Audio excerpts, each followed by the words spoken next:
व्यापाऱ्यांमध्ये दहशत पसरवणाऱ्या चद्दर गँगमधल्या 10 चोरांच्या पोलिसांनी मुसक्या आवळल्यात। भिवंडी आणि उल्हासनगर डीसीपी पथकानं संयुक्तपणे ही कारवाई केली आहे। साम टीव्हीने या संदर्भात बातमी दाखवली होती आणि त्यानंतर ही कारवाई करण्यात आलेली आहे।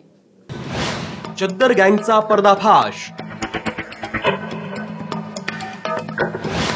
साम टीव्हीच्या बातमीचा इम्पॅक्ट। 10 चोरांना वसईतून अटक। 1 कोटीचा मुद्देमाल जप्त। गेल्या काही दिवसांपासून दहशत माजवणाऱ्या चद्दर गँगच्या 10 चोरांना पकडण्यात पोलिसांना यश आलंय। या गँगकडून तब्बल 1 कोटीचा मुद्देमाल जप्त करण्यात आलाय। जप्त मुद्देमालाबाबत पोलिसांनी अद्याप माहिती देण्यास नकार दिला।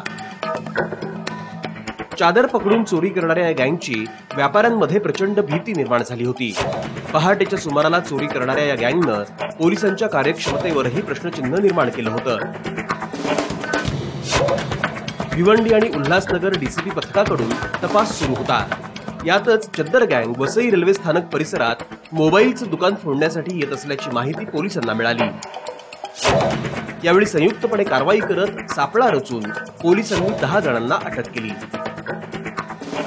गेला आठवडाभर उल्हासनगर कल्याण भिवंडी भागामध्ये एका चद्दर गँगने धुमाकूळ घातला होता।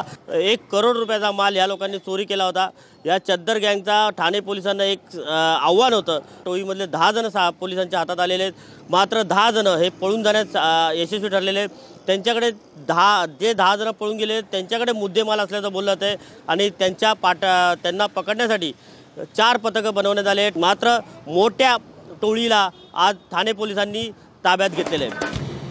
चद्दर गँगच्या 10 जणांना अटक केली असली तरी या गँगमध्ये आणखी किती जण आहेत याबाबत साशंकता आहे। अजय रुधाणे, साम टीव्ही, अंबरनाथ।